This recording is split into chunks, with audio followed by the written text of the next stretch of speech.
Salut, c'est Florian, bienvenue dans cette nouvelle vidéo. Dans cette vidéo, je vais te parler de la meilleure action à dividende pour compte titre du mois dernier, celle qui a le mieux performé, celle qui a connu la plus forte croissance.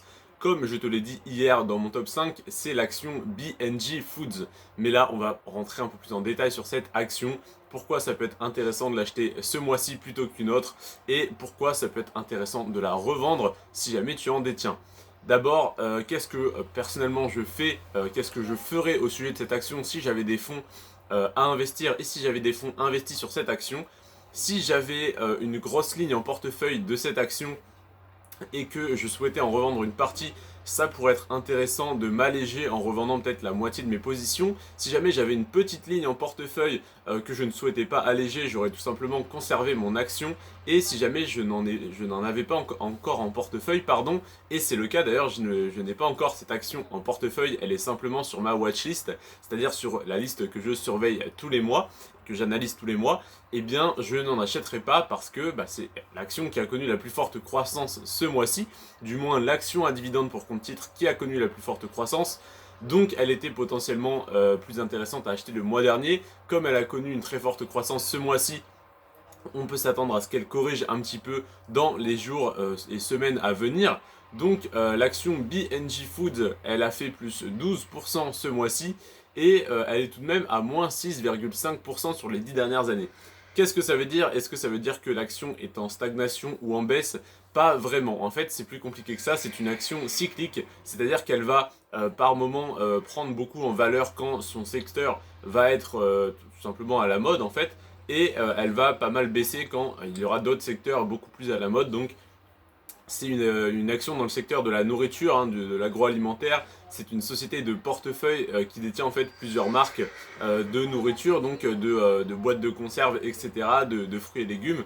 Et donc c'est une marque voilà, qui va bien fonctionner dans les temps, on va dire comme en ce moment, où on se recentre un petit peu sur les choses plus essentielles, plus primaires. Mais par contre, les moments où c'est la technologie, la science, la médecine qui va être beaucoup plus mise en avant et beaucoup plus à la mode, et bien ce type de société de fonds de portefeuille, ce type de société qui ne fait pas rêver et qui ne propose pas des perspectives de croissance énormes, et bien va revenir un petit peu plus à la mode. Et c'est exactement ce qui s'est passé ce mois-ci avec toutes les guerres, les crises, l'inflation, etc.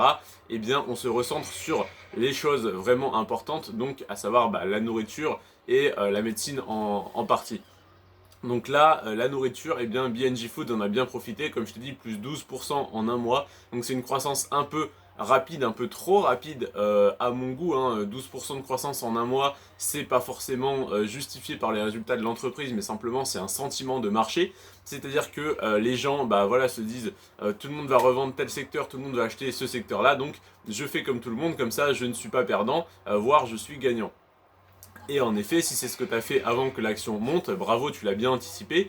Maintenant que l'action est montée de 12% en un mois, 12% de croissance déjà sur un an, c'est une belle performance pour une action à dividende, mais sur un mois, c'est beaucoup trop rapide. Donc si jamais tu détiens cette action, voilà, moi personnellement, si j'en détenais pour 100 ou 200 euros, je les conserverais simplement. Par contre, si ça représentait beaucoup plus, ça représentait 10, 15 ou 20% de mon portefeuille et que j'en avais, admettons, pour 1000 ou 2000 euros, j'en revendrais une belle partie parce que déjà ça me permettrait de prendre ma plus-value latente.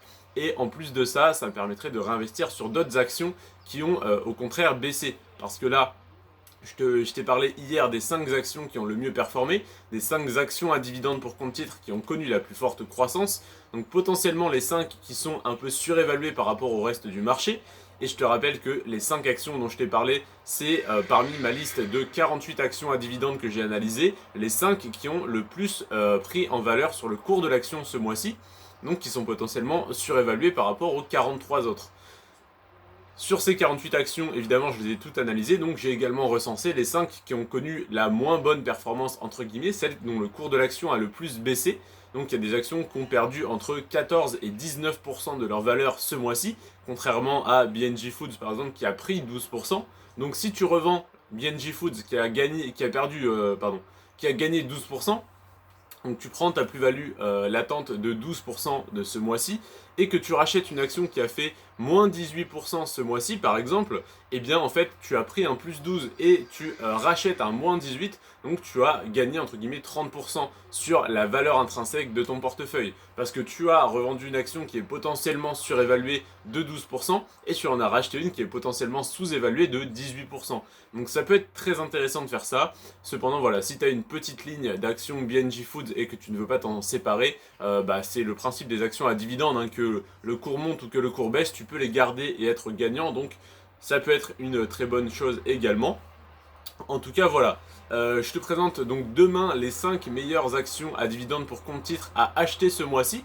Donc des actions à dividendes, je te rappelle le principe, hein, c'est de les acheter le plus bas possible pour faire baisser ton PRU, ton prix de revient unitaire, et tout simplement avoir le meilleur rendement. Donc l'action BNJ Foods que je te propose aujourd'hui, elle a quand même un très bon rendement, elle est à 7,5% de rendement sur son dividende au cours actuel, donc elle n'est pas non plus extrêmement surévaluée, donc elle peut encore être intéressante à acheter en ce moment, mais comme je te l'ai dit, comme elle a pris une forte valeur ce mois-ci, elle a beaucoup pris en valeur ce mois-ci, pardon, eh bien elle est potentiellement un peu surévaluée par rapport au reste du marché. Après, par rapport à ses fondamentaux, j'estime pas qu'elle soit surévaluée, donc même si tu l'achetais en DCA, que tu continues de l'acheter ce mois-ci, ça reste une bonne opportunité parce que le marché globalement est bas.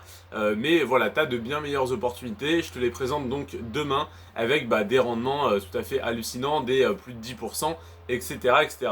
Je te remercie en tout cas d'avoir regardé cette vidéo. On se retrouve demain à 17 h pour les 5 meilleures actions à dividendes pour compte titre à acheter ce mois-ci. Parce que la vidéo que je te fais aujourd'hui, celle que je t'ai fait hier sur les 5 meilleures du mois dernier, c'est intéressant. Mais les 5 meilleures à acheter ce mois-ci, c'est des actions concrètes, c'est voilà, des choses que tu peux vraiment mettre en place ce mois-ci pour qu'on se refasse le point le mois prochain, aux alentours du coup du 18 août 2022, et que tu me dises merci, j'ai suivi ton intuition qui te disait que cette action qui était sous-évaluée allait se revaloriser.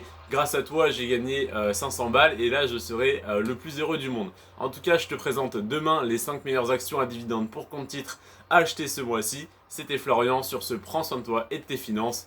Ciao.